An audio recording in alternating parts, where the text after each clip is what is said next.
Hello guys, ನಾನು ನಿಮ್ಮ Vinay Kumar Agriculture is the future. This is the power of agriculture. Our country is an agricultural land. 60% of people belong to agricultural background. Once in a lifetime, you need.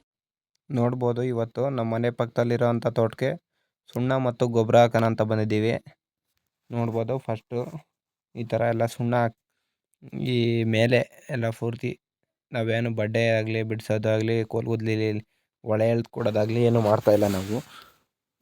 ನೋಡ್ಬೋದು ಎಲ್ಲ ಬಡ್ಡೆಗೆ ಆ ಥರ ಅರ್ಧ K G ಸುಣ್ಣ ಹಾಕ್ತಾಯಿದ್ದೀವಿ. First ಅರ್ಧ K G ಸುಣ್ಣ ಹಾಕಿ ಒಂದೊಂದು ಬಡ್ಡೆಗೂ ಅರ್ಧ ಕೆ ಜಿ ಸುಣ್ಣ. ನೋಡ್ಬೋದು ಯಾವ ಬಡ್ಡೆನೂ ಬಿಡ್ತಾಯಿಲ್ಲ ನಾವು. ಆ ಥರ ಎಲ್ಲ ಬಡ್ಡೆಗೂ ಅರ್ಧ ಕೆ ಜಿ ಕಲ್ಲು ಸುಣ್ಣ ಬರುತ್ತಲ್ಲ, ಆ ಕಲ್ಲು ಸುಣ್ಣ ಹಾಕ್ತಾಯಿದ್ದೀವಿ. ಈ ಕೆಲವು ಜನ ಪೌಡ್ರ್ ಹಂಗೆ ಬರುತ್ತಲ್ಲ ಆ ಸುಣ್ಣ ಹಾಕ್ತಾರೆ. ಆ ಸುಣ್ಣ ಹಾಕ್ಬಾರ್ದು, ಅದು ಕೆಮಿಕಲ್ ಮಿಕ್ಸ್ ಇರುತ್ತೆ. ಇದು ಕಲ್ಲು ಸುಣ್ಣ ನಾವೇನು ಎಲೆ ಅಡಿಕೆಗೆ ತಗೊಂಬರ್ತೀವಲ್ಲ ಸುಣ್ಣ, ಆ ಥರ ಕಲ್ಲು ಸುಣ್ಣ ಬರುತ್ತಲ್ಲ ಆ ಕಲ್ಲು ಸುಣ್ಣ ತಂದುಬಿಟ್ಟು ಹಾಕೋದು. ಒಂದು ಚೀಲ ನಮಗೆ 350 ರೂಪಾಯಿ ಹಂಗೆ ಸಿಕ್ಕಿತ್ತು ಒಂದು ಚೀಲಕ್ಕೆ. ಹಂಗಾಗಿ ಕಮ್ಮಿ ಸಿಕ್ಕಿತ್ತು ಅಂತೇಳಿ ಒಂದು 50 ಚೀಲ ಹಾಕೊಂಬಂದಿದ್ರು ಅವರು. ಹಾಕ್ತಾಯಿದ್ದೀವಿ.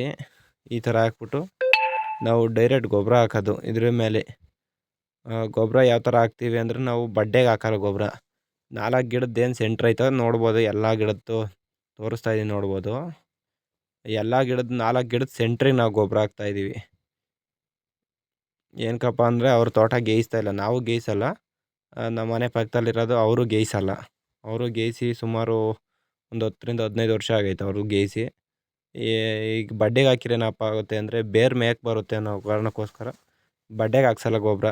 ನೋಡ್ಬೋದು ಇದಾಗಲೇ 15 ವರ್ಷ ಆಗೈತೆ ಈ ತೋಟ ಗೇಯಿಸಿ. 4 ಗಿಡದ ಸೆಂಟ್ರಿಗೆ ಗೊಬ್ಬರ ಹಾಕ್ತೀವಿ.